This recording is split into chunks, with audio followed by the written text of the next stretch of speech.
weird how it like worked out. Don't you think? I think it's kind of weird how it worked out this year. So anyways, how's everybody doing today? I hope you're doing well. It is gray and cold here. I'm not happy about it. It was so beautiful yesterday. Oh, sunny, warm. Was nice. Autumn, the producer's last choir concert was gorgeous.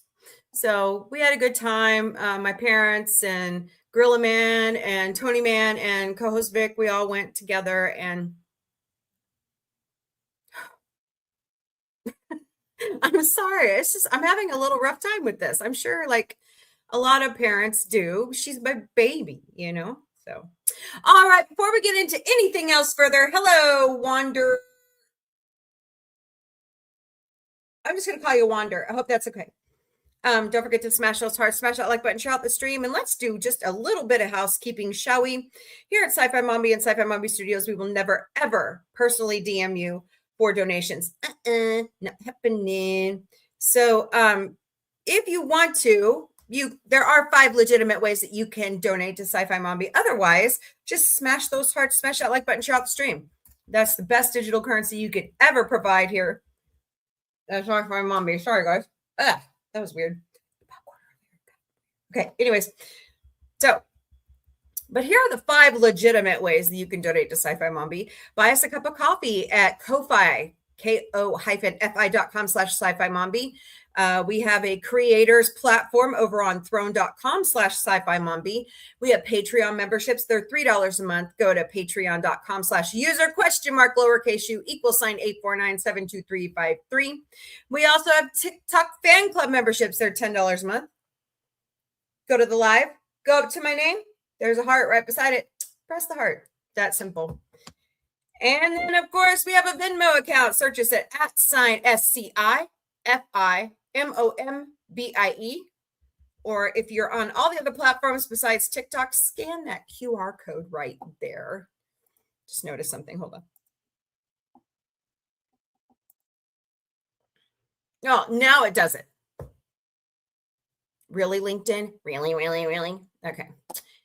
And of course, we are all over social media. We stream daily to Facebook, Instagram, X, YouTube, Twitch, LinkedIn, and TikTok. We also have Patreon, Mastodon, Substack, Blue Sky, Threads, Discord, Lemon 8, IMDb Pro, Pinterest, Reddit, Counter Social. Cat fur all over me. Sorry, guys. You see me picking up my face. It's because there's too much cat fur. I'll explain here in a second. Snapchat and WhatsApp. We also, if you have any questions, concerns, comments, constructive criticism, email me at questions@sci-fi-mombie.com and visit our website at sci-fi-mombie.com. All right. Housekeeping done. Yay. Now, I'm going to do this quickly so that we can get it out of the way, and I just don't want to talk about it anymore, but I'm pretty pissed off about something. And I'm getting really tired of it. So let me grab my favorite graphic that Dr. Omega made me, if I can find it. Where are you? Am I in the right folder? There it is. All right. Warning. Hello, Gray Mouser number 1. Rant incoming. Because this really grinds my gears. You know what I mean. Hello, Farmer Mark 59. Welcome to the Galactic Café. We're doing great today. All right. So I don't know if you've seen the news, but Kyle over at Secular Talk likes to call the ballroom the Epstein Memorial Ballroom. And from what I understood, tell me if I'm wrong, but it was supposed to be built with private money. Hey, Partysaurus 12, how are you? Instead, where's the money? Where'd the money go? Somebody already gave the money for it. Where's the money? Show me the money. Instead, Lindsey Graham, after this whatever happened at the White House Correspondents' Dinner, which that's a whole thing entirely. Let me explain. The White House Correspondents' Dinner is not a White House sponsored party. Never has been. It is the correspondents that work in the White House. They get together and have a shindig every year. It's their party. Hello, Latin George, Gen X. Hi, I'm Gen X too. Welcome. Hope you're doing great today.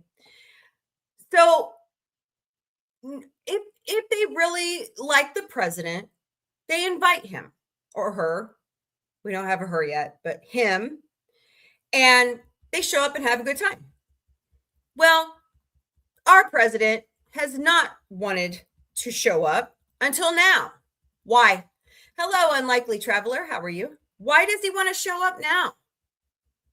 And then the events that happened last Saturday night, was it last? No, Saturday before happened. Hello, Vinny's cousin. Welcome.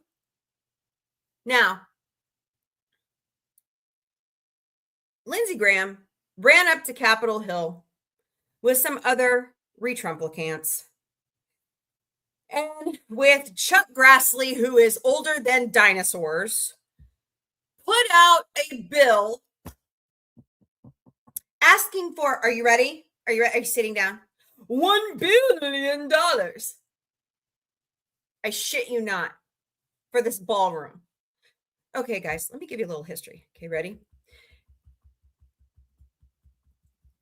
Schmittler built a ballroom at the end of World War II. What was under the ballroom? Schmittler built an arch to himself in Germany.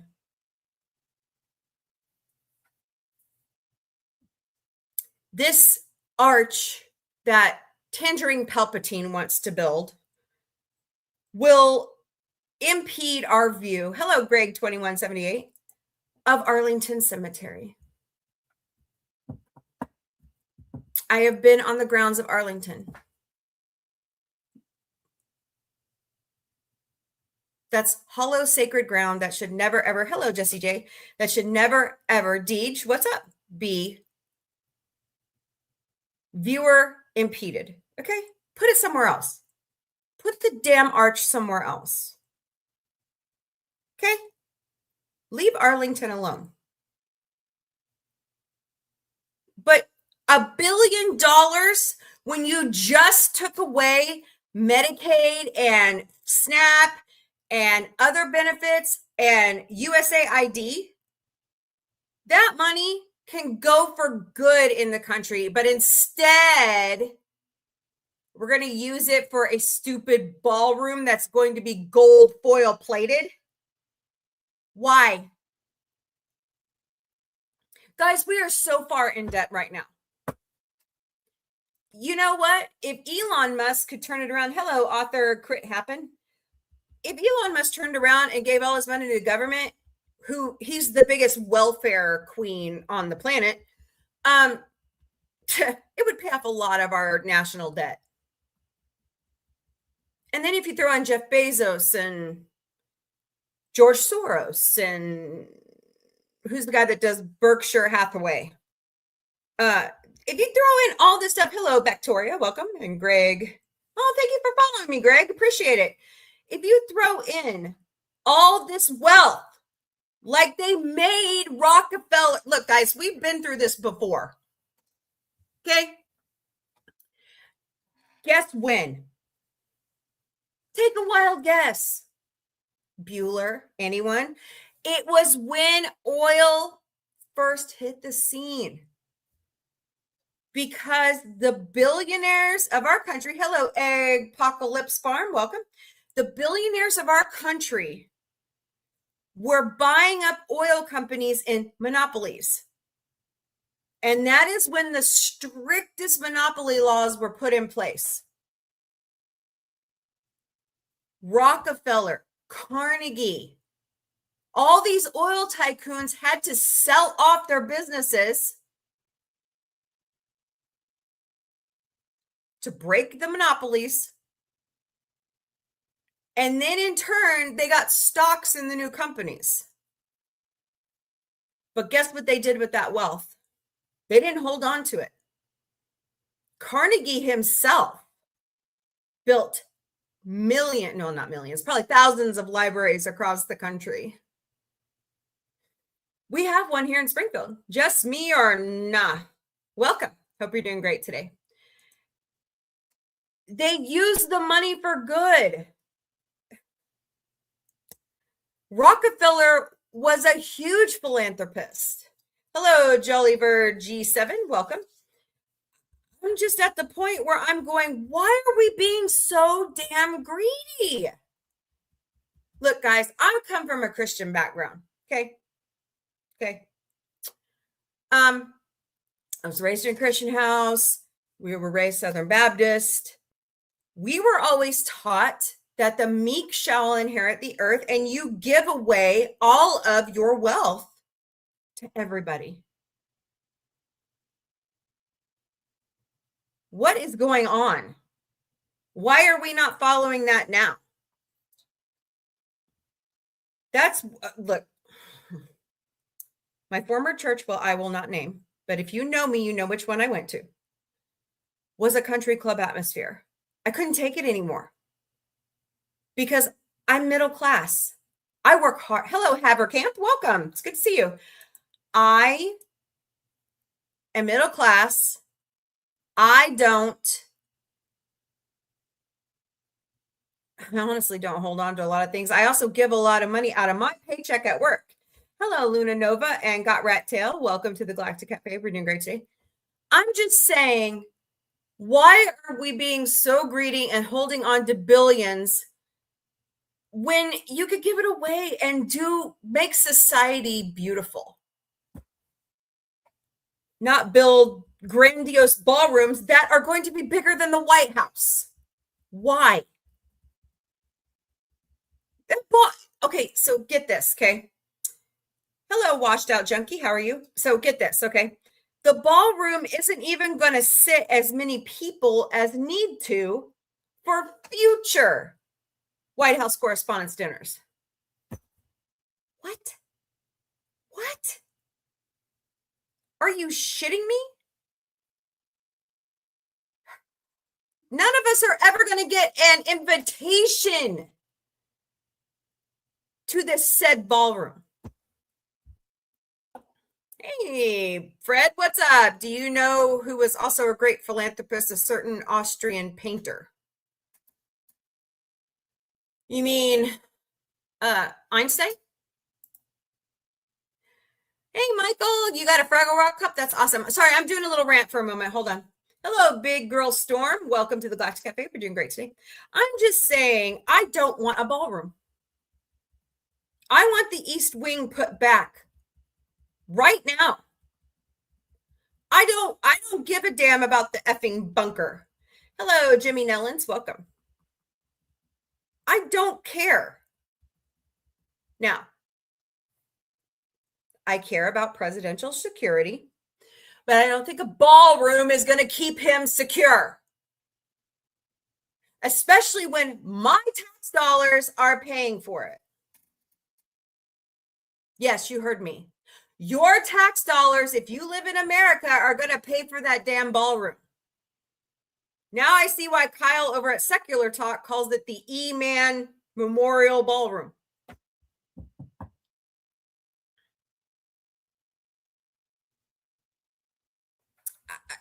I'm speechless. I'm frustrated. It makes, okay, I'm going to say it, probably going to get an audit now, but it makes me not want to pay taxes. And I pay taxes. But Chuck Grassley, as old as dinosaurs, comes out with Lindsey Graham, who is, oh, girl, you're a mess, Lady G. You're a mess. And announces that they're going to push forward a bill for $1 billion. Hello, Darren Laston, PhD. $1 billion. I feel like I'm in an episode of Austin Powers. Hello, Cronculus. Welcome. Fred says, do you know who is the greatest philanthropist? A certain dude with orange hair who is surprisingly, he is not a philanthropist. He steals from little kids with cancer. That's why he's not allowed to have a charity in the state of New York. Nice try, though, Fred. All right. So, hello, user 575 and Prayer Incorporated. Like that. I pray all the time. Hello, Robert Miller. Welcome. I pray all the time. And I'm going to say something, and it's probably going to be really bad. But hey, Greg, 2178. I pray for our president. I do. I pray for him. I'm seeing his health deteriorate in front of our eyes. I saw this out of all my grandparents. And I've had to live through that within the past 6 years. Guys, our president's not well. There's something going on there they're hiding from us. They made a big stink about President Biden's stuff. Tangerine Palpatine's a lot worse. A lot worse. Okay? But I feel like the more I pray for him, the worse he gets. And I hate to say that. God knows my heart. God knows I have good intentions, but man, oh man, it gets frustrating. Especially when us, the middle class, are paying higher taxes than Elon Musk.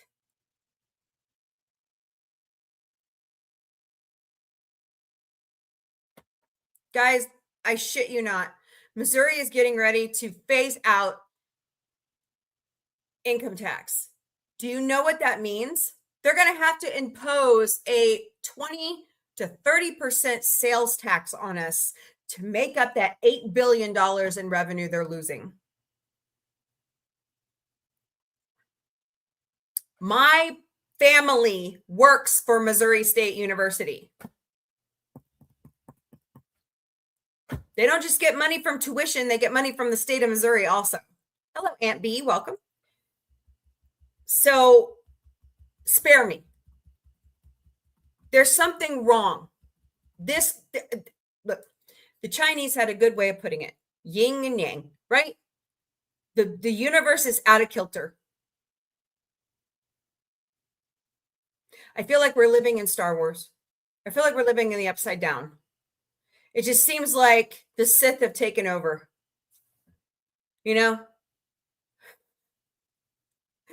It's getting old. It's getting old. And I hate to tell you, if this is the version of Christianity they want to impose, count me out. I'm done. This is not what God instructs us in the Bible to behave like. Hey, Connie, how are you? Hope you're doing great today. Fred, please never, ever say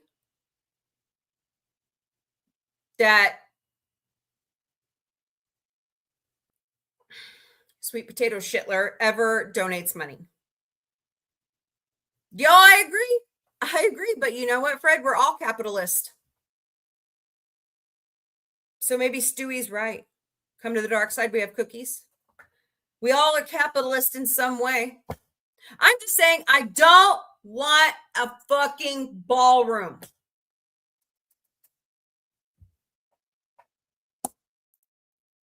Yeah, we are.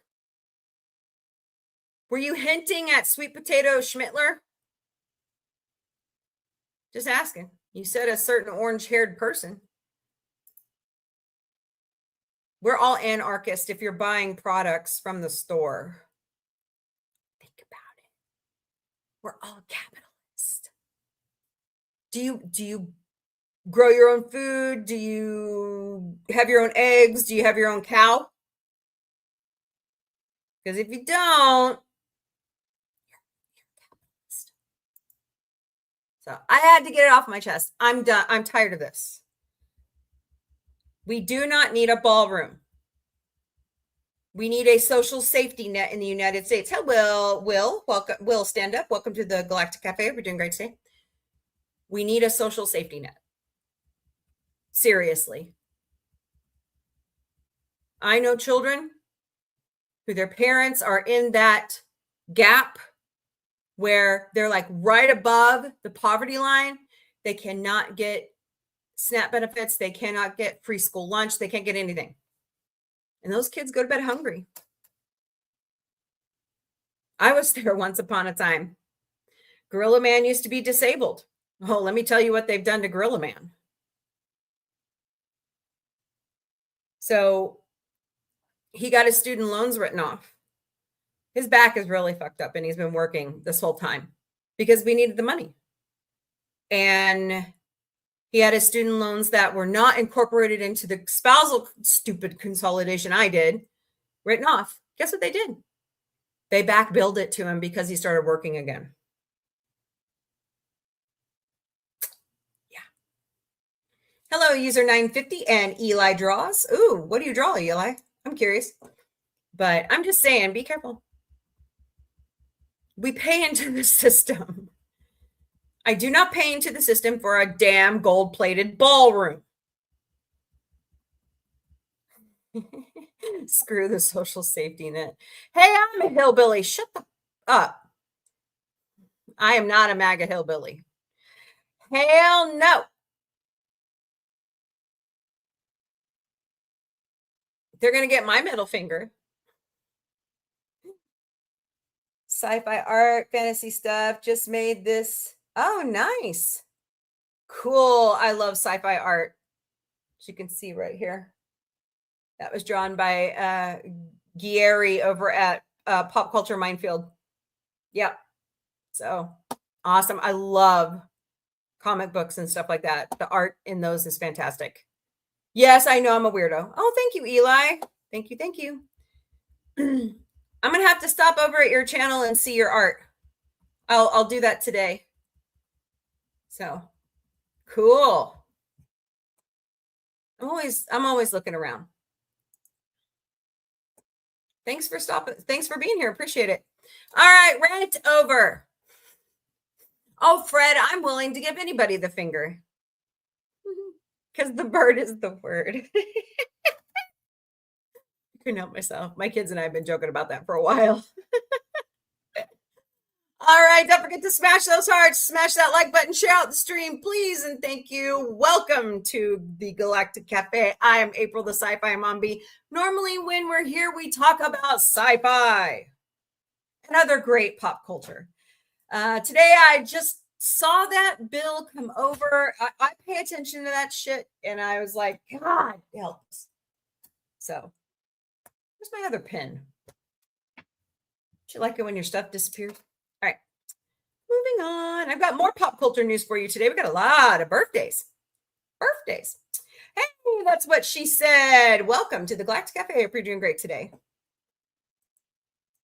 All righty. Oh, you're welcome, Eli. Thanks for being here. Appreciate it. All right. King of the Hill, the new season is set to come out on Hulu on Disney Plus July 20th. We will be watching it here at Sci-Fi Mombie. Right, Miss Connie? Yep. Because we love King of the Hill. Oh, we got so many birthdays and remembrances today. And then I've got a trailer to show you. It's going to be fascinating. Mark, I never say his last name right. Is it Alimo, who plays Gold Ducat? His birthday is today. Happy birthday. Henry Cavill turns 43 today. Richard E. Grant turns 69. John Rhys Davies, otherwise known as Sala and Gimli. Sala from Indiana Jones and Gimli from The Lord of the Rings. He turns 82 today. Happy birthday, Danielle Fishel from Boy Meets World. She turns 45. Brooke Hogan, daughter of Hulk Hogan, turns 38. And let's see, Roger Rees, who played the Sheriff of Rottingham on Robin Hood Men in Tights, would have passed away in 2015. Today would have been his birthday. Happy birthday, Michael Palin of Monty Python fame. He turns 83 today. We're also remembering Pat Carroll. She was Ursula on the animated Little Mermaid and other great movies like Freedom Riders. She passed away in 2022, but today would have been her birthday. So there's a short list of birthdays today. All right, let me go find that trailer. It's not bad. Not bad at all. Rid of that crap. All right. Oh, God. Been coordinating to get Autumn, the producer's graduation party going. Get to smash those hearts, smash that like button, share out the stream, please, and thank you. Well, that was all. I'm kind of interested that, oh, thank you. Thank you, Druid. Appreciate it. Kind Kind of interesting that I can never say his name right. Al Amio, Mark Al Amio, Gold Ducat's birthday is today. Fascinating. So, happy birthday, Mark. Hope you're doing great today. Oh, one of the best villains of DS9. He got his comeuppance in the end. All right, let's switch over and do some good news of the day, shall we? Oh, I get all of my good news from goodnewsnetwork.org. So, what's everybody up to? Anybody see anything, any good? Oh, I know what I saw. There's a news article going out that from ABC News that 1,500 beagles were saved from a research facility. I believe it was Wisconsin. They were taken back to the headquarters for this animal rescue shelter in Florida, and now all 1,500 beagles are eligible for adoption. I'm just glad they're no longer being tested on. That's so not right. I want one. They're so cute. Beautiful beagles. All right. Moving on. Today's quote of the day from goodnewsnetwork.org is "Be the still point of the turning world." T.S. Eliot. Be the still point of the turning world. Happy Revenge of the 5th. Happy Cinco de Mayo. Rescued from kitchen cabinet, a hairless puppy named Dobby, is now healthy, happy, and free. That's adorable. Poor baby. Look at that baby. Oh. No wonder why they called him Dobby. Some rescue dog transformations are so profound that they restore your faith in second chances. Dobby's journey from squalor to a new family home is one of those stories. Found trembling in appalling conditions, the resilient pup now spends her days playing and soaking up love alongside her new best friend. When Humane World for Animals and the Ronell County Sheriff's Office arrived at the property in Ballinger, Texas, they found a heartbreaking scene. The air was thick with nonstop barking and the smells of feces and urine. Along the many dogs inside, rescuers discovered a young pup that was completely hairless and crouched inside a kitchen cabinet, and they gave her a fitting name, Dobby, for the Harry Potter house elf that was not allowed clothes. Oh, she's so cute too. Even though she don't got no hair. She doesn't have hair because of mange. You can tell. In total, the team rescued over 70 animals from the property, including chickens, ducks, geese, and a cat, each being given a chance at a better life. Dobby woke up the next morning in a clean and safe environment, her healing journey already underway. Friendly with responders, she wagged her tail as she accepted general affection, along with treatment for her mange. See, I'm good. Which most of the animals also required. Oh, look at that baby smiling. Holly, a graphic designer for Humane World, soon heard Dobby's story. The little hairless pup tugged at her heartstrings, and she drove 2 hours to meet her. I often joked that at some point while working at Humane World, I would likely fall in love with a pup and want to rescue one. That's adorable. The connection was immediate, and Holly knew they were meant to be best friends. After bringing her home, Hallie renamed her Misty to give her a fresh start and leave her painful past behind. That first night, Misty surprised everyone by prancing with joy around the house and quickly bonding with Hallie's other dog, Oswald. The two have now become inseparable friends. That's adorable. She began eating like a normal puppy, gaining weight, and where there had been only bare, irritated skin, was now soft fur as her coat began to grow in. It takes a village to help animals like Misty. Misty's transformation was incredible. The trembling, hairless dog from the kitchen cabinet became a confident, playful pup who knew she was loved. Shelters always need families willing to provide homes for animals, who have experienced neglect or abandonment, with each adoption creating space for another animal in need. Volunteering at local shelters, for instance, walking dogs or assisting with events or helping with administrative tasks, all support rescue efforts. Even a few hours a month can have a meaningful impact. I give money or I take bags of food. Oh, look at that smile. I love it. Giving financial support helps these nonprofits provide medical care, shelter, and food. Donate here to assist humane world. Okay. For animals, Misty's journey shows the incredible resilience of animals made possible when people contribute time, money, and homes and remind us that we all can make a difference. No, so happy. I love it when animals are, find their forever home. And I have an update on my niece kitty, Kit 10. My sister has Ring cameras set up around their home. And guess who came crawling through one of the cameras the other night? She went on a walkabout like Bootsy Doodle, Mr. Boots, Captain Boots. And hopefully my sister and my brother-in-law can wrangle her back inside. She's going to come home to a new family friend in the house, which my sister just adopted another adorable Rottweiler, but we'll see how well that works. Hello, Matter of Time and Lou. Welcome to the Galactic Café. Hope y'all are doing great today. So, papyrus fragment of Homer's Iliad. Wow, found in 1600-year-old mummy is first time literature is discovered in a burial. Interesting. A 16-year-old Egyptian mummy was discovered buried with a fragment of papyrus that contained a short passage from Homer's Iliad, marking the first time that literature, instead of magical or ritual text, has been found incorporated directly into a burial. The unique discovery made by the University of Barcelona team suggests new insights into the spread of Greek literature and its unexpected inclusion in funerary rites.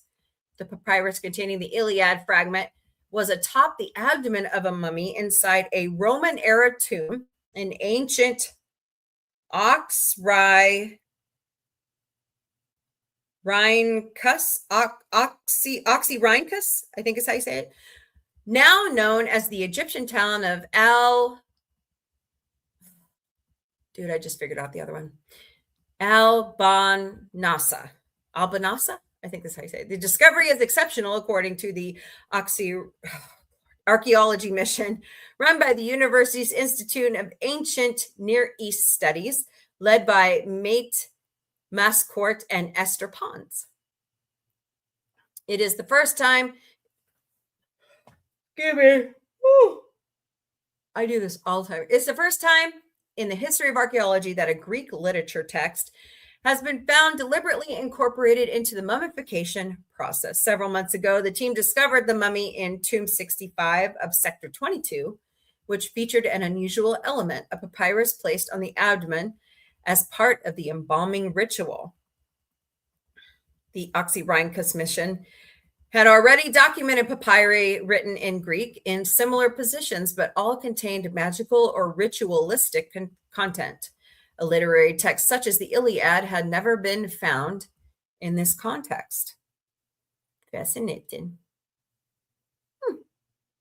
Earlier this year, the fragment was analyzed by papyrologist Leah Massey and Professor Adagio in the Department of Classical Romance and Semitic Languages. Based on Massia's reading, it was identified as text from the catalog of ships in Book 2 of Homer's Iliad, the famous passage listing the Greek forces before Troy, one of the most iconic texts in Western literature.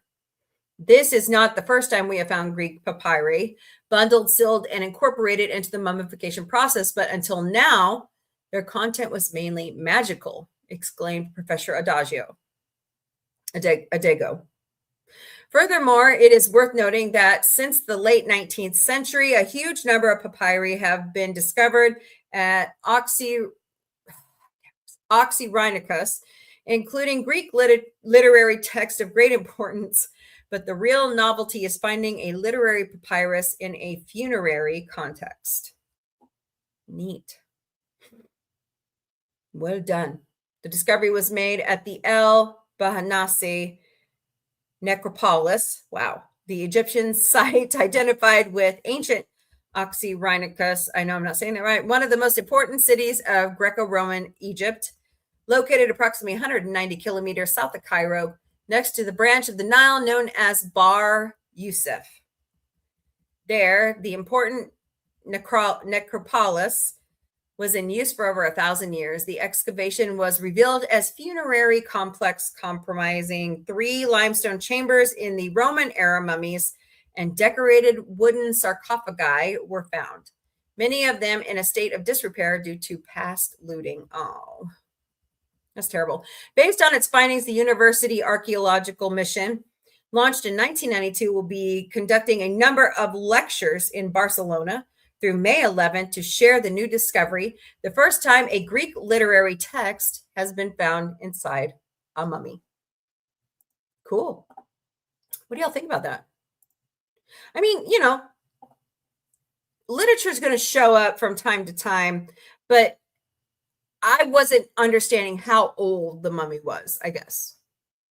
So that's pretty fascinating. And it's kind of interesting that they found it now when the Odyssey is coming out. Another one of Homer's great creations, So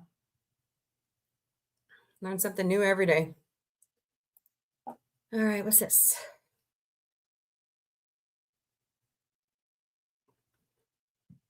Preparing home-cooked meals once in a while, pardon me, may reduce dementia risk in seniors by 30%. Yes, we all need to get rid of dementia somehow. Preparing a home-cooked meal at least once a week may cut the risk of dementia for seniors by 30%. And the risk may be 70% lower in novice cooks with few culinary skills, suggests the study published in March in the Journal of Epidemiological and Community Health. Over the past few decades, people have increasingly come to rely on restaurants' takeout and frozen food rather than cook their meals at home, said the Japanese researchers. But for older people, meal preparation is not only an important source of physical activity, but a cognitive stimulus. True. I can see that. To remember, it's trying to remember the recipe and how your mom made it or your dad made it, and cooking it with, your family or your friends. I get it. I get it. Hello, Jesus freak. I like Jesus. He's cool. For over the past decades, people have increasingly come to realize, I already said that. But for older people, meal preparation is not only, I already said that too, as such.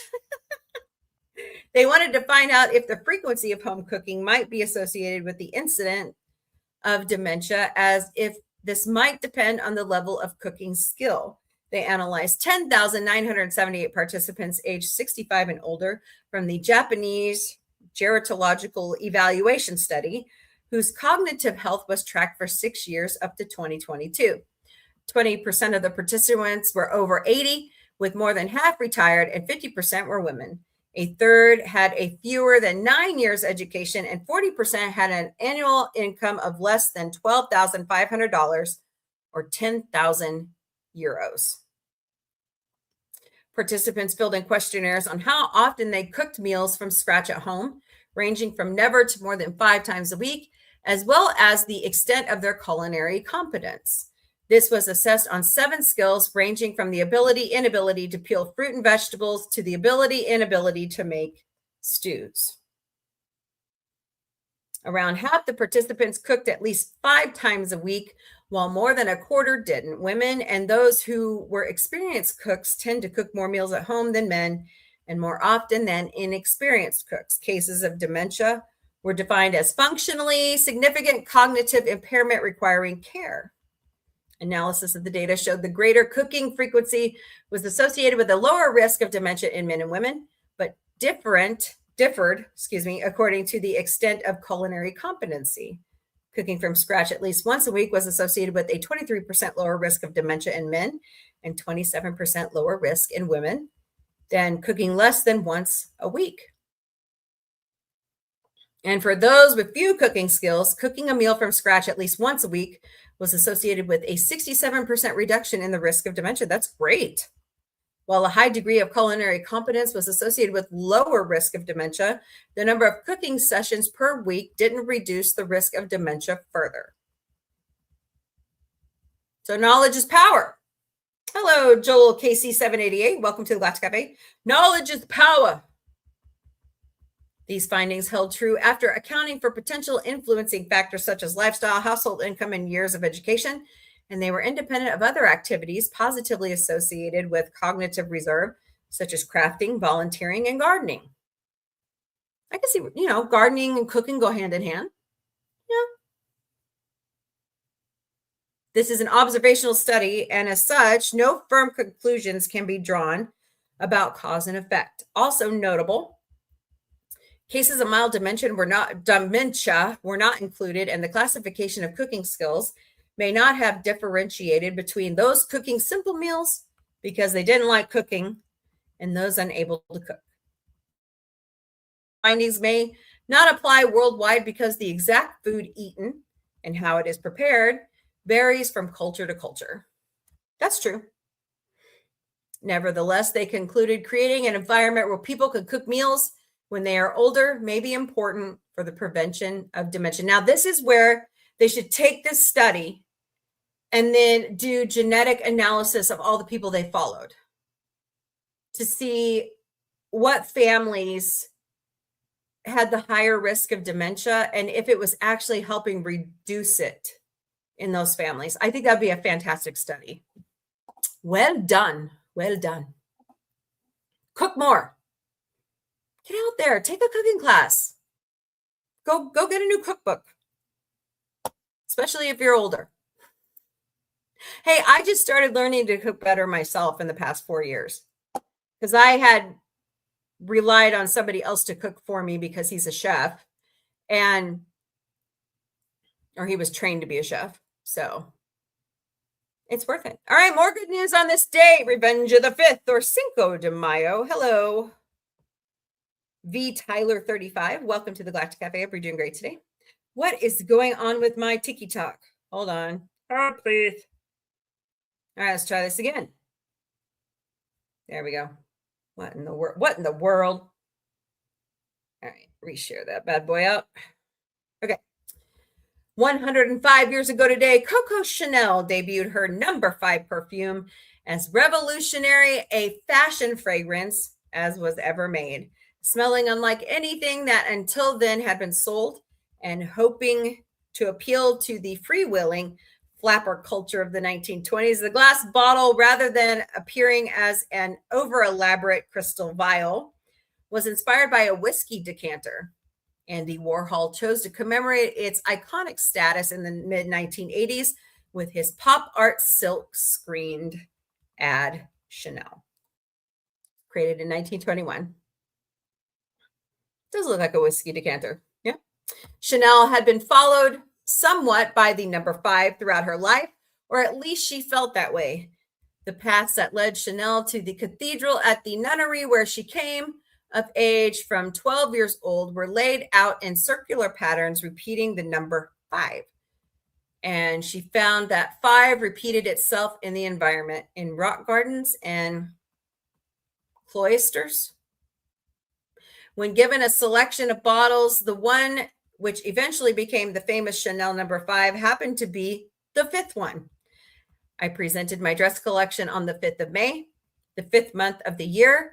And so we will let the sample number it has already. It will bring good luck, she is supposed to have said. Interesting.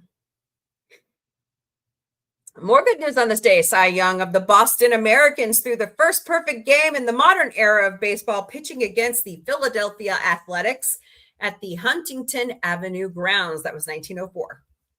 What? The Athletics were in Philly? Oh my God. I need to research baseball more. Yes, I love baseball. Okay. Michael Palin, the English comedian, which I already told you, from Monty Python and a Fish Called Wanda, was born in Sheffield, Yorkshire in 1943. Prague uprising began against Germany occupying forces in Czechoslovakia in 1945. The U.S. Army troops liberated the Mahatsewin, I'll say it, concentration camp in Austria during World War II, 1945. And Billboard's Top 100 chart debuted 65 years ago with Elvis Presley premiering at the top of the list with Heartbreak Hotel. That was 1956. Actually, guys, that's 70 years ago. Because my dad turned 70 this year. Y'all need to correct your website. Okay. Moving on. 123 years ago today, one of the most influential chefs in American history, James Beard, was born in Portland, Oregon. His towering success to the creation of a foundation that gives out the James Beard Awards, the most coveted in American cuisine. Excuse me. Beard emphasized American cooking, preparing with fresh, wholesome American ingredients to a country just becoming aware of its own culinary heritage. Beard taught and mentored generations of professional chefs and authored 24 cookbooks. Here is James Beard in a picture in 1981 at a book signing. A true immigrant story, though not regarding Beard directly. A bout of malaria at age 3 gave him time to focus on the food prepared by his mother and Juliet, the family's Chinese cook. According to Beard, he was raised by Juliet and that Thema, his Chinese nanny, who instilled in him a passion for Chinese culture and food. Traveling Europe after high school switched his passion from Chinese culture to French after becoming aware of French gastronomy.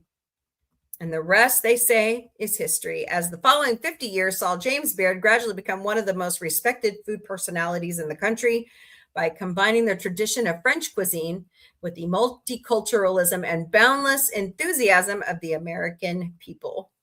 Julia Child eulogized the man thusly. Beard was the quintessential American cook, well-educated and well-traveled during his 82 years. He was familiar with many cuisine, and he remained fundamentally American. He was a big man, over 6 feet tall, with a big belly and huge hands, an enduring and always lively teacher. He loved people, he loved his work, loved gossip, and loved a good time. He was born in 1903. 53 years ago today, written by Ron Turcotte, Secretariat won the Kentucky Derby in 1 minute, 59 seconds, and 40 milliseconds, the record which stands today. No horse could manage to run the Derby in under 2 minutes for another 30 years until Monarchos managed it in 2007. In the 1973 Kentucky Derby, I'll spit it out once, I'll get there, attracted a crowd of 134,476 to Churchill Downs, then the largest crowd in North American racing history. The bettors made the entry of Secretariat and Englelight the 3-2 favorite, with Sham the second choice at 5-2. On his way to a still standing track record, Secretariat ran each quarter-mile segment faster than the one before it, meaning he was still accelerating by the final quarter mile of the race. Wow. Here's what sports writer Mike Sullivan had to say. He, Secretariat, started in last place, which he tended to do. I was covering the second place horse, which wound up being Sham. It looked like Sham's race going into the last turn, I think. The thing you have to understand is that Sham was fast, a beautiful horse. He would have had the Triple Crown in another year, and it just didn't seem like there could be anything faster than that. Everyone was watching him. It was over more or less. And all of a sudden, there was this, like, just a disruption in the corner of your eye, in your peripheral vision. And then before you could make out what it was, here Secretariat came. And then Secretariat had passed him. No one had ever seen anything run like that. A lot of the old guys said the same thing. It was like he was some other animal out there. 1973. Interesting. 65 years ago today, Alan Shepard became the second person and the first American to depart the Earth, making it to low Earth orbit in his capsule called Freedom 7 as part of a mission called Mercury Redstone 3. Unlike Yuri Gagarin, Shepard had some control of the spacecraft when he climbed an altitude of 116.5 miles, or 187.4 kilometers.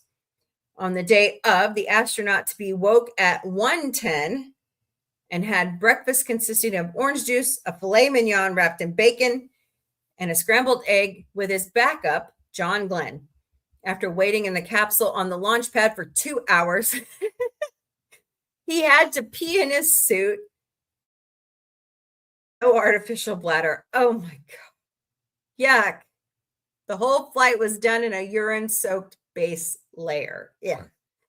According to Glenn Krantz, in his 2000 book, Failure is Not an Option, when reporters asked Shepard what he thought about as he sat atop the Redstone rocket waiting for liftoff, he had replied, "The fact that every part of the ship was built by the lowest bidder." Yikes. Shepard was celebrated as a national hero, honored with ticker tape parades in Washington, New York, and Los Angeles, and received the NASA Distinguished Service Medal from President John F. Kennedy. He was also awarded the Distinguished Flying Cross. That was 1961.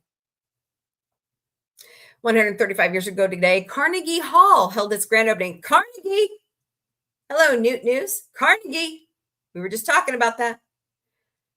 Held its first grand opening featuring the great Russian composer Tchaikovsky as guest conductor. The extraordinarily large concert venue in a quiet neighborhood before Midtown Manhattan blossomed eventually became one of the most prestigious theaters in the world for both classical and popular music, and a National Historic Landmark. At 881 7th Avenue and West 57th Street, the building with 3 concert halls was built by philanthropist Andrew Carnegie, and today hosts 250 performances each season. The grandest of the 3 theaters is 6 stories high with 5 levels of seating for up to 2,804 people. Nice. Hey, what's up, Kip Durans? I did. I just watched it with everybody. Yeah. I'm glad you're doing good. It's good to see you. Home for decades to the New York Philharmonic, its lobbies are adorned with signed portraits and memorabilia that feature Arturo Toscanini, the debut of 25-year-old Leonard Bernstein, and memories of stars who recorded iconic live concerts: Duke Ellington, Billie Holiday, Tony Bennett, Judy Garland, Simon and Garfunkel, Chicago, James Taylor, Stevie Ray Vaughan, and more. The hall had also been the site of famous lectures, including Booker T. Washington and The Last Public Talk by Mark Twain, both in 1906. Rock and roll first arrived in 1955 with Bill Haley and his Comets. Years later, the Beatles, newly arrived in the United States, played 2 shows there, and Led Zeppelin, a decade later, became the first hard rock act to plug in their amps into the magnificent Carnegie Main Hall. 1891. Today is Cinco de Mayo, 5th of May in Spanish, the Mexican holiday celebrating the victory of Mexican patriots led by General Zaragoza over invading French forces in the Battle of Pueblo on May 5th, 1862. It was a classic David and Goliath tale that led to an eventual victory for the U.S.-backed Mexicans. 6,500 French soldiers sent by Napoleon III, confident of a quick victory, marched to Mexico City to seize the capital. However, Zaragoza's ill-equipped militia of 4,500 men, plus a small but nimble cavalry, crushed the better armed French soldiers in muddy and inhospitable terrain with a combination of tenacity and a cattle stampede set off by the locals. Hey, got to get help somewhere, right? Hello, Spray Tech. Welcome. The French invasion resumed 2 years later, and 30,000 new French troops toppled the Mexican army. However, once the American Civil War had ended, the U.S. began supplying Mexicans with weapons, ammunition, and volunteers. And by 1867, the French were finally defeated and their puppet head of state deposed. Today is Liberation Day for the Dutch people, a national holiday celebrated in the Netherlands to mark the end of the German occupation by Nazi forces during World War II. It was 76 years ago today that Canadian and British forces, along with Polish, American, Belgian, and Czechoslovakian troops, liberated the country. 1945. Hey, why didn't I see that on IMDb? Happy 38th birthday to Adele, the pop. Hey, co-host Vic, the popular British singer who rocketed to stardom at the age of 19 when she released the four-time platinum album 19 and won the Grammy Award for Best Artist in 2009. Well, happy birthday, Adele. She has a better picture than that. She's worked really hard to lose all that weight. So, good night, Durance. I hope you have a good sleep. Stay safe. On this date in 1809, a U.S. patent was awarded to a woman for the first time. In that American era, females could neither own nor enter into contracts, so why pursue a patent? Because a Connecticut woman named Mary Keyes, right, invented something worth patenting, reports the Smithsonian. During an embargo of imports from England that stifled fashion, she came up with a technique of weaving straw with silk and thread, a method that allowed her to make and sell beautiful hats, which, after the patent was awarded, no one could copy.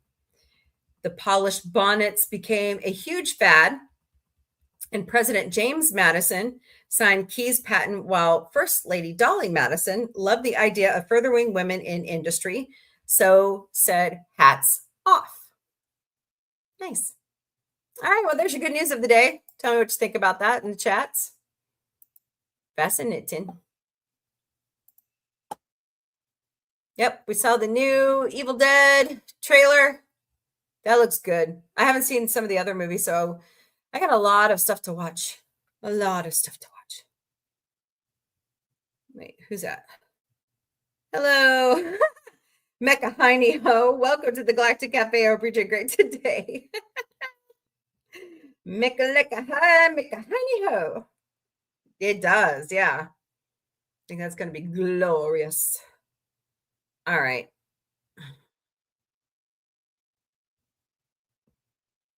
All right. Yes, sister. Hello, Motown Kitties. Welcome to the Galactic Cafe. Hope you're doing great today. Why am I not seeing all my chat over here on TikTok? What is good? Hello, Rochelle. Welcome to the Galactic Cafe. Hope you're doing great today. This is so weird. Hello, Lori. Welcome to the Galactic Cafe. Hope you're doing great today. I don't get it. So what's going on? Anything new? Anything cool? I don't have a Mombie's Daily Boost today. I couldn't get it. I run out of time.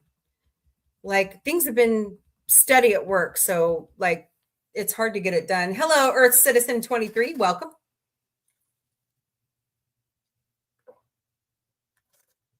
Oh, needed a drink.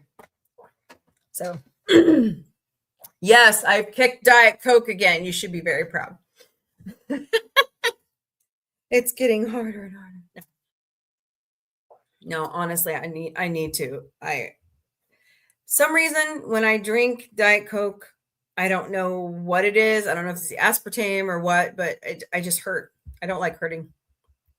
So, but anywho,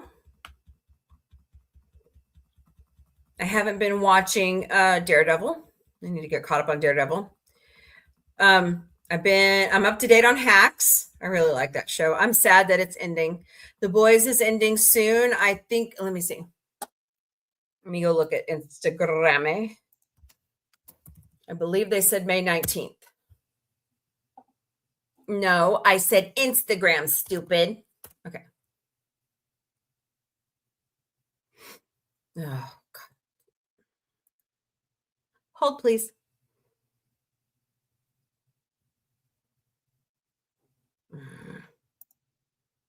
What is this?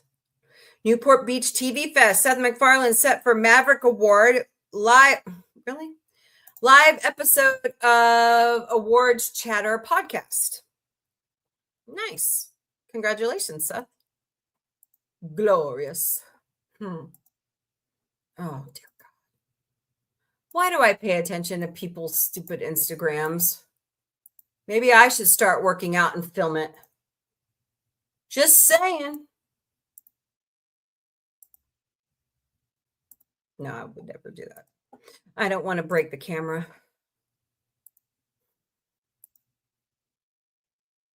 Yeah, we already knew that. Where have you been?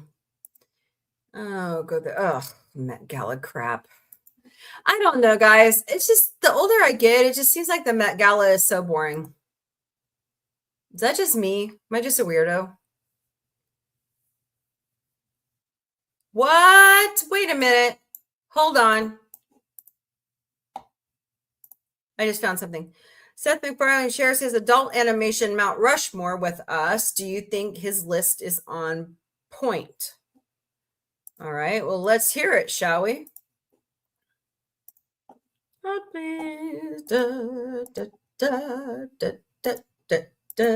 Trying to get there. Sorry. Computer's being very slow today on Revenge of the Fifth. Anyone who's being honest would say The Simpsons. Yes. No, it's Family Guy, damn it. No. Family Guy, no Bob's Burgers, no King of the Hill, no Futurama. Yeah, all we had was Simpsons. Family, no Big Mouth. The Simpsons rewrote. No Big Mouth. Uh-oh, he's a fan. Yeah, Big Mouth is cool. So is Human Resources. Took all of it and ripped it off and did Family Guy. Yep, that's what he did. We have Simpsons. I would imagine Family Guy is in that Mount Rushmore somewhere. We have two. At this point, we would hope. We would hope. So Yeah. The last two spots were. Yeah. What would you use? Oh, The last in adult animation. Adult animation. I mean, we have The Simpsons. I mean, I'm can I say? can you cram everybody on one Mount Rushmore? Say American Dad. We've been on for 20 years. Hell yes. I think so. That's one of my favorites. I guess I'd say Bob's Burgers is Yes. is doing pretty. Hello, good. that's what she Yeah, I said. like these Welcome. guys a lot. But yeah, Why do you pop in and leave? There you go. What is your Strange New Worlds debuted on May 5th, 2022. Happy anniversary, Strange New Worlds. Oh, what else is going on? What's up, Eugene Meerman? My new comedy special. Oh, nice. So he survives a fiery car wreck and he's doing stand-up. Glorious. Oh, I like that picture. What is this? Michelle Hurd is with Sean Astin. Oh, they're all at SAG-AFTRA. Okay. Oh, God damn. Hey, there's my family. Jessica Shore is enjoying some blanket time with her daughter. That's cute. Oh, my God, I love Stripes. Oh, Connie, we got to show Stripes. The Night Agent adds Abigail Breslin, David Denman, and Annabeth Gish for the fourth and final season. That is from Deadline. So if you like The Night Agent, you got some really cool people joining. Happy 43rd birthday, Henry Cavill. Taraji P. Henson criticizes celebs attending Jeff Bezos' backed Met Gala. So confused, what the fuck are we even doing, she says. Yikes. She goes on further to say, I'm so confused by people that are going. I'm just like, what WTF are we doing? She's got a point. Okay. Yeah, here's what I was telling you about. What?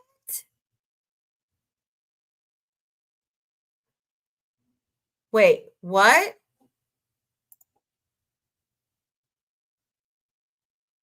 Wait a minute. Okay, let me show you this. I'm confused. You tell me.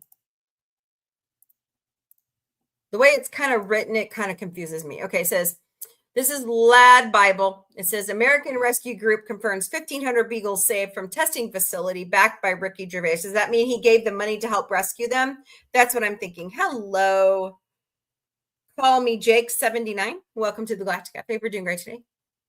1,500 beagles have been rescued from a controversial U.S. research facility. Animal welfare groups have struck a deal to remove the dogs from Riglin Farms in Wisconsin following protests last month where police confirmed multiple arrests after activists entered the site. Around 1,000 of the beagles are being rehomed while others will be taken in by partner organizations. However, roughly 500 dogs are still at the facility as discussions continue. The site has previously denied mistreatment, although a prosecutor said certain procedures breach veterinary standards. Oh. Rescuers say many of the dogs already show friendly behavior and responding well to human attention as they begin the process of finding new homes. Those poor babies. Oh, Why do we have to do that? Why do we have to test on animals? Why? Oh, this is cute. There you go. There's some happiness. Oh, look. Oh. That's adorable. Oh. She has a little wheelchair. Oh, that's so sweet. Never give up. If this adorable wiener dog with a little wheelchair can finish the race, so can the rest of us. So can the rest of us. That's adorable. That's adorable. My sister used to have a wiener dog that only had, she had the leg, but it didn't have bones. And she was just an adorable dog. Spike Lee candidly rejects. Oh, of course he does. He's Spike Lee. Okay, moving on. Okay, I don't know who that is. Whoa. Hello, John Baptiste. He attended the Met Gala last night, obviously. Issa Barones, who we know as Data's daughter, one of Data's daughters on Picard. Yelling when you are going to finish your charts before I sing is so effing disrespectful to the performers on stage.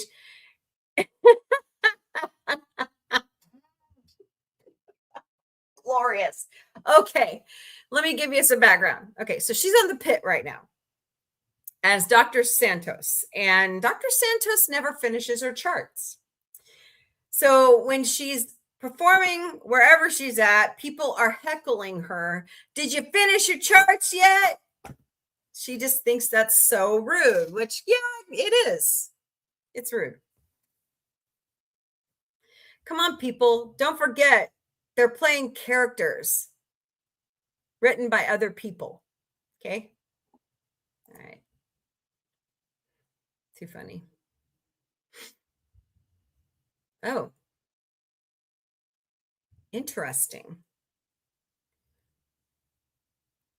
Sigourney Weaver is out promoting The Mandalorian and Grogu. There's a lot of hype today about Alien Ripley. Oh, no way. Look at this poster for Super Troopers. Hey, Power Ranger Donnie's back. Baby doll. What?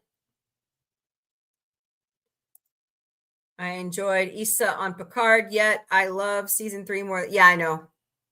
Yeah. It's great to hear. I'm glad. All right. Take a look at this. I love Super Troopers. It's one of my favorite comedy franchises. But here is the new poster for movie 3, out in theaters August 7th. The mustache rides again. That's fun right there. Oh boy. You know, Broken Lizard never gets old. I'm sorry.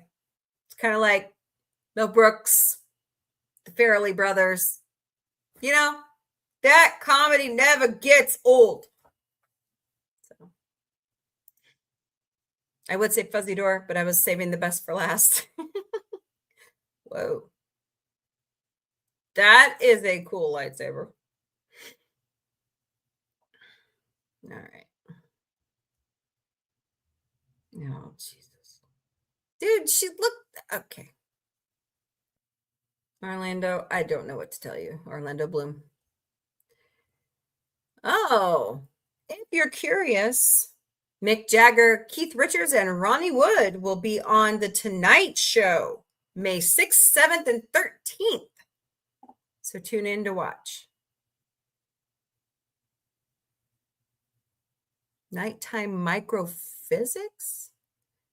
The Olympic Mountains in western Washington stand above a stratus cloud deck that blankets the coastal Pacific Northwest. Cool. Look at this satellite. This is cool. You guys know I'm this is among a few streams I'm watching. Oh, okay. Well, you know, since you have to watch everybody. Just kidding. Cool. I'll wait till it hits Disney. Oh, yeah. This is pretty cool satellite image. I'm a nerd. I love this stuff. Look at this. See how it's forming? Nighttime microphysics. That's awesome.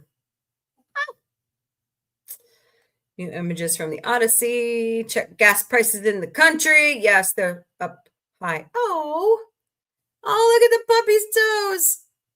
That's cute. Got a little tiny. That's great. That's adorable.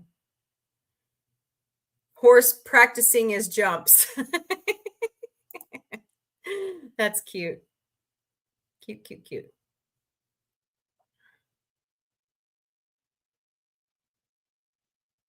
Wait, what?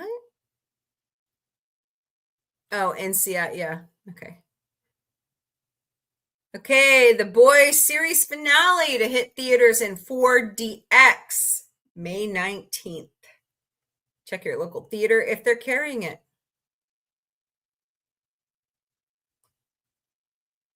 Okay. Uh-oh. Oh, no. Adam McKay. Oh.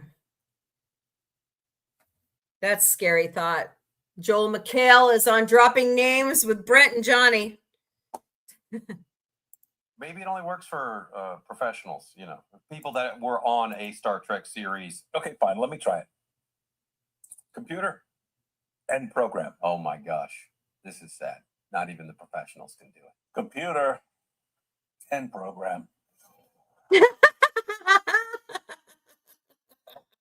Okay, I have to show you this because I'm a nerd. Oh, sweet. This is great. This is great. I love these guys. I hate this show. Oh! Joel's the comeback king? What? All right. This is basically a holodeck, right? Joel, this is a podcast studio. You know, technically. Seth, did you know you were on a holodeck? Watch this.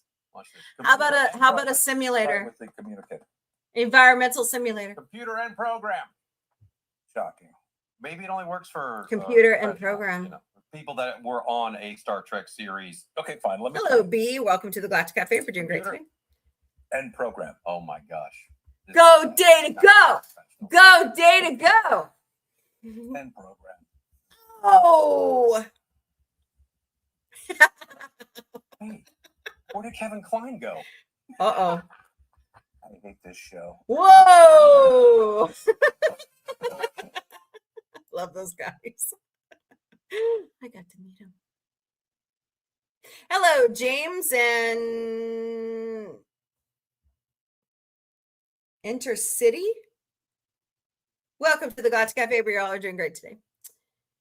So, Stranger Things Happy Meal officially available at McDonald's. Yikes. Don't know if I want one of those. What kind of food's in it? Stranger Things Tales from 1985 Happy Meal has officially landed in the United States and Puerto Rico after taking over internationally. It's finally our turn to head back to Hawkins. This collab is celebrating the new animated series, and it's packed with nostalgia. 12 collectible toys featuring fan favorites like Eleven, Dustin, and the crew. Limited edition boxes are a total vibe.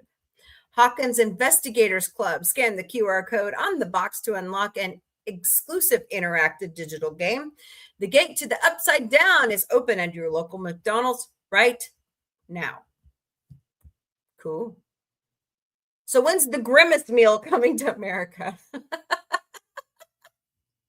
Oh, boy. Oh, shit. Beginning May 19th, Delta is eliminating all food and beverage service on 450 daily flights. The change will begin, like I said, May 19th, and will primarily impact short haul flights. I'm glad I don't fly Delta.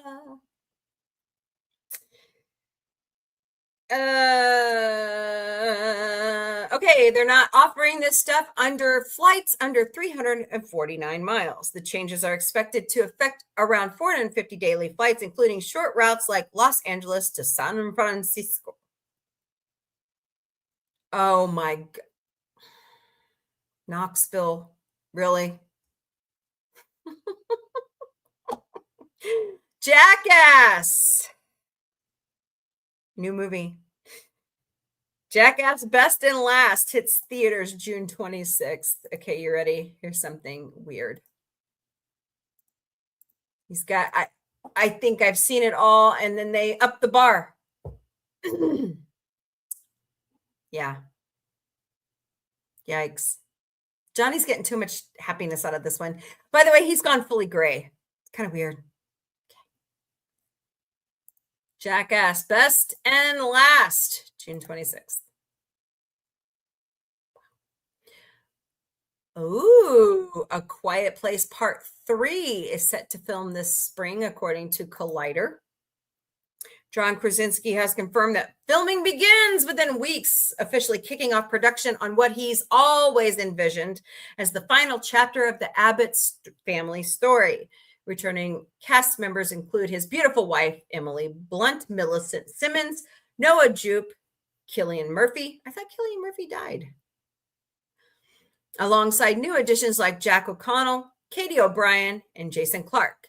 Story details are still under wraps, of course, and it should be. But Krasinski made it clear this is about closing out the trilogy in a meaningful way. The Devil Wears Prada 2 is scoring an 87% on Rotten Tomatoes. Good job, guys. Oh, fascinating. Stefan Diggs, according to TMZ Sports, has been found not guilty in an attack on a chef.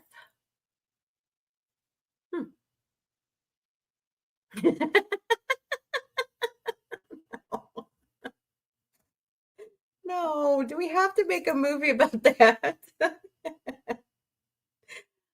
Oh, Lord.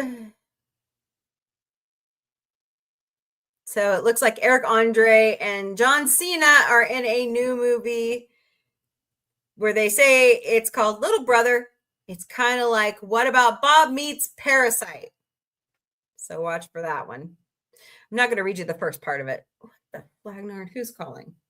What? She went to school today, stupid. All right.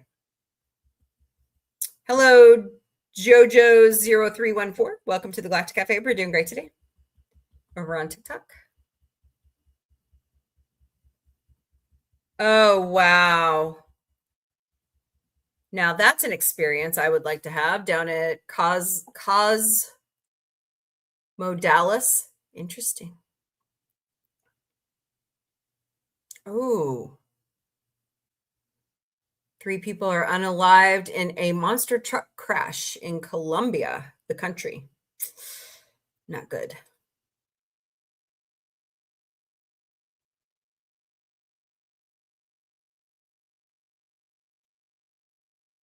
Yeah.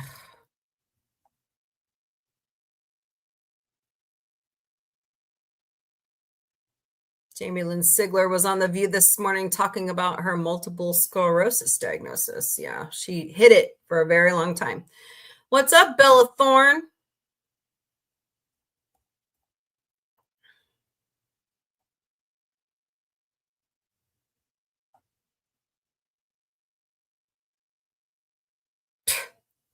Just an update, you stupid moron. Okay, so Us Weekly is saying Sheriff leading Nancy Guthrie case gives update as 100-day mark approaches.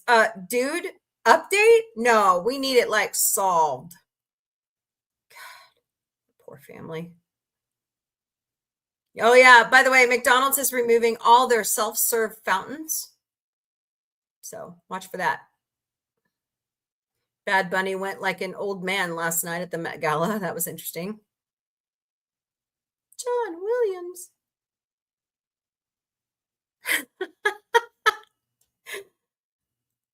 I mean, I would take Bootsy shopping if I could. Wendy McLendon Covey took her cat Harvey shopping with her. Actually, that looks like her house. He's in a cat carrier. It's kind of funny.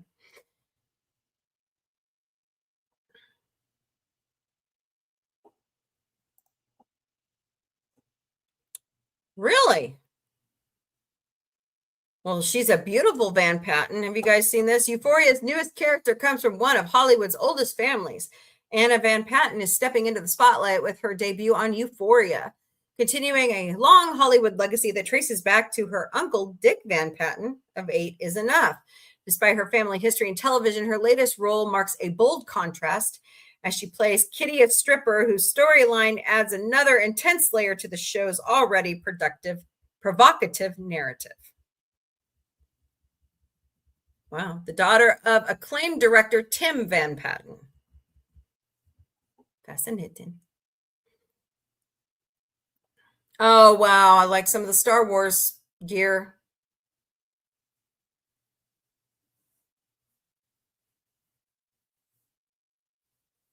I'm ready for Supergirl. Anybody else ready for Supergirl? Dude, did you guys see this last night? Oh my God. Stevie Nicks was so beautiful. Let me show you the picture. At the Met Gala. She had never been to the Met Gala until last night. Look at that. Oh my God. She's so pretty. Love that dress. That woman is so amazing. Oh, she performed last night too. One gorgeous lady. It's awesome. Hey, Ralph Macchio and C. Thomas Howell will be at Fan Expo Denver this year. What are the dates? Of course, they don't show it anymore. I don't know why they do that in their bios. Okay.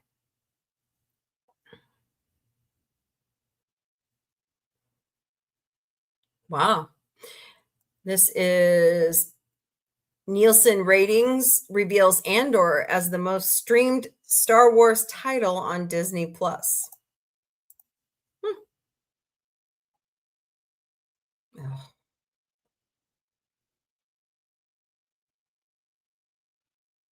Oh, damn.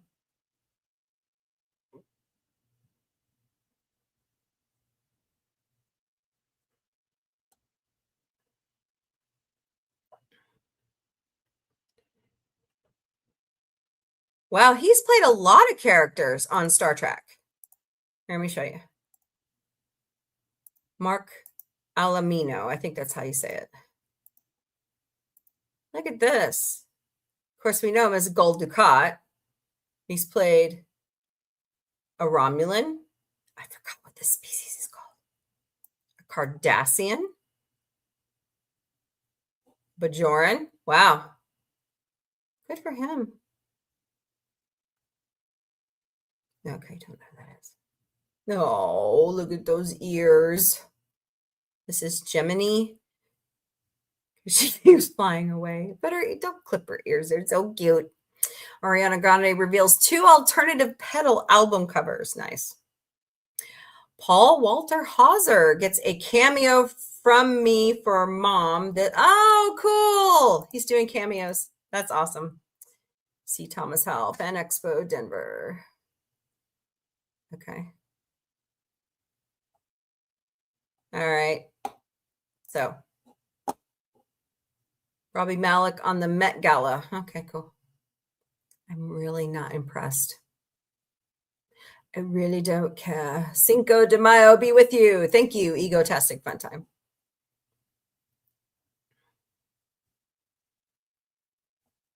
Dude. Here's what I'm talking about. This is our buddy Jessica with Mission Log the Orville. She's now a running producer over there at Roddenberry Entertainment and ranking Roddenberry. What Star Trek crossovers would we love to see? It's a good question, Jessica.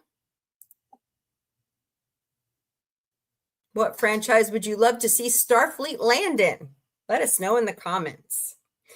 Then head to Roddenberry Podcast bio to join us as we discuss 5 dream crossovers we'd love to see, from obvious to obviously we need this. Well, a lot of us would like to see a Doctor Who crossover. I think we already kind of saw it in Strange New Worlds, but that's just my opinion. Imari Williams, May 3rd. No, Ted. Okay.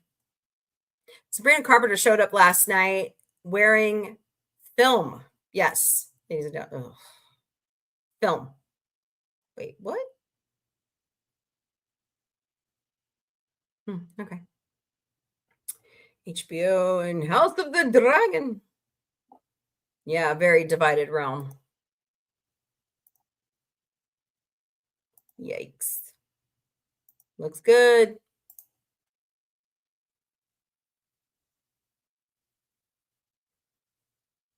Priyanka Chopra Jonas has a new movie coming out from the Russo brothers called Citadel. Is showing May 6th on Prime.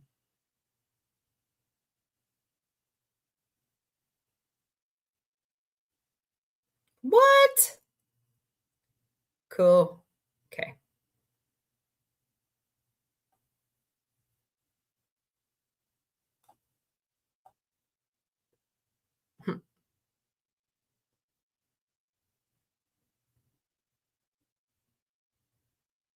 That was a cute dress last night. Some lady showed let's see, her name is Eileen Gu, showed up in a bubble dress. It was very cute. Oh, I've been there at the Wynn. That's fun. Okay, why is everybody losing their shit about Dwayne Johnson showing up in a skirt last night? I don't have a problem with it. So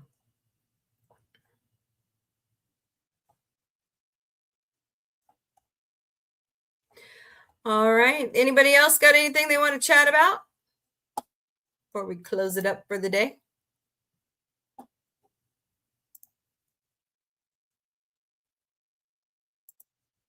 I shall see the final Jackass movie when it hits. See, you're just so reluctant to go to the theater, aren't you, Donnie? Oh, man. I love going to the theater. I just don't like the prices. I get it. But sometimes you got to go sit in the recliner and watch a good movie. It's good to get out of the house. It's good to get out. It's good to be the king. Oh. Hello, Feely. Welcome to Galactic Café. We're doing great today over there on TikTok. Don't forget to smash those hearts, smash that like button, share out the stream, please, and thank you. Greatly appreciate it. So no show tonight. I got another thing for Autumn, the producer, tonight. So she's a senior in high school. There's a lot of stuff going down. Last night was a beautiful concert. Oh, man. No, it was a skirt. It was, he says the company that made it for him was, it was kind of, Polynesian looking, because, he's Polynesian. To me, it looked like a very nice tux with a very cool Polynesian-like skirt. I don't have a problem with it. Men have been wearing robes forever. I think people make too much big deal out of it, honestly. So, look good to me. But anywho. Here, I'll find that picture again. Hold on.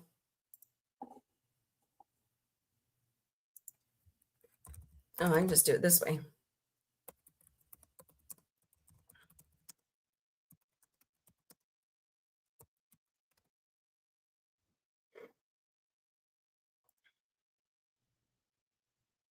All right. Here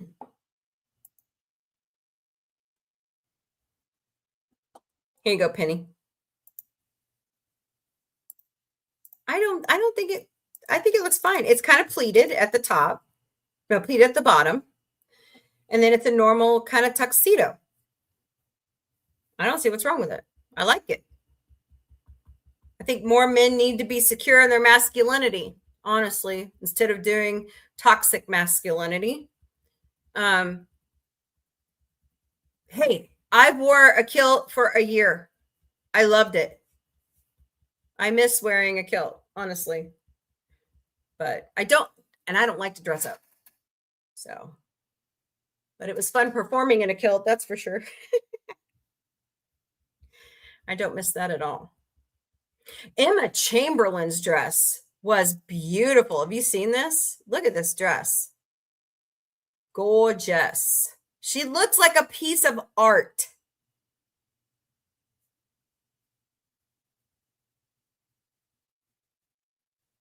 Who's her dad? I don't know who her dad is. But I love the dress. It was gorgeous. I think it was the best dress of the night, honestly. Now, Madonna, yeah, I don't know. I didn't really care for it. So, don't know what she was thinking, but okay, here's the bubble dress. There you go. I think that's cute. So, why not? Anne Hathaway's dress was pretty also. It had like a painting on it was like a black dress, and then it had like a painting on the back of it. Looked pretty awesome. So, all right, y'all. Good talks today. Thank you so much for being here. Wow, look at all the people over there on TikTok. Awesome sauce. Thanks, guys. Can't figure out who the other person is that's watching, but that's okay. No show tonight, but tune in tomorrow beginning at 3 p.m. Eastern, noon Pacific for the Galactic Café. It's home day. We're on the downhill side of the week tomorrow, guys. And then come back Thursday beginning at 3 p.m. Eastern, noon Pacific for another edition of the Galactic Café and Throwback Thursday. And of course, Thursday nights dedicated to Battlestar Galactica in the Sci-Fi Mombie studio. Guys, we're almost done with Battlestar Galactica 1978. And I'm so glad we watched it because it's a first contact with Mombie. Hello, Tim Van Swan. Sorry, Tim. Tim Van Swan. Welcome to Galactic Cafe. So come join us. It's a lot of fun. We have 6 episodes left. And we have a 2-parter this week. So it's going to be good. All right, guys. Anything else before we walk away today? You know what? I forgot to add. That's not the one I wanted. Shoot. All right. But if you have any questions, concerns, comments, email me at questions@sci-fi-mombie.com, or if you are in the DM group on X, message me. All righty? All right. Uh-oh. Yeah, I don't have to worry about that. Just got a message from my daughter's high school. Guess what? We're changing up stuff next year. Good. Oh, man. I'm so ready to walk away from Springwood Public Schools right now. Okay, where's my new ending at? I can't find my file. I got to clean up my computer again. That's the problem. I played it yesterday.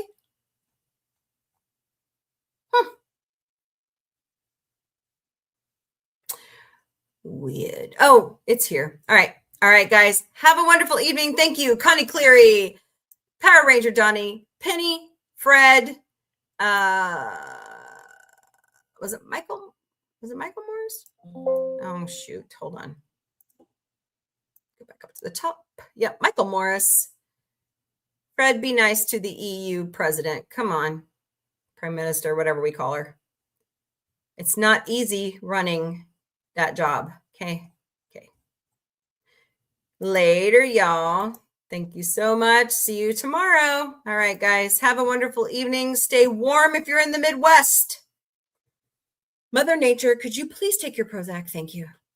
I'm tired of it going hot, cold, hot, cold, hot, cold. Hey, Lady Mist, where you been? Lady Mist, of course. All right, guys. I lost it again. Da-da-da-da-dun-dun. Where is it? All right. Later, party people.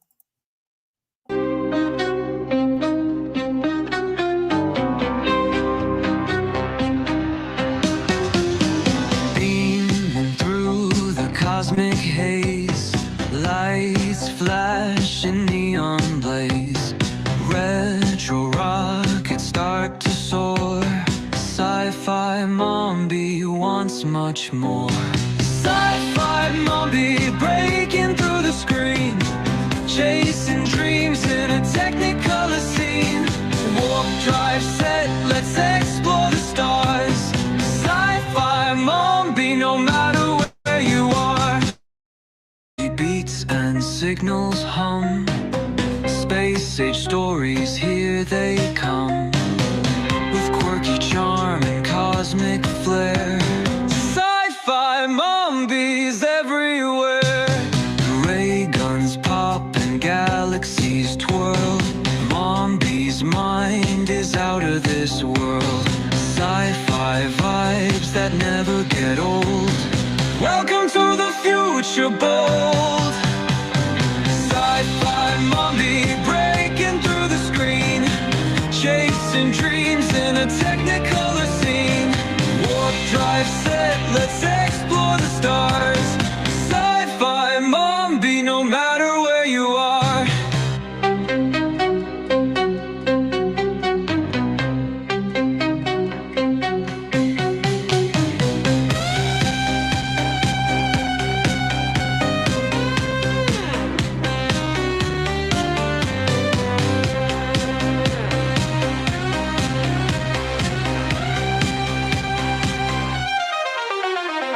Ray guns pop and galaxies twirl.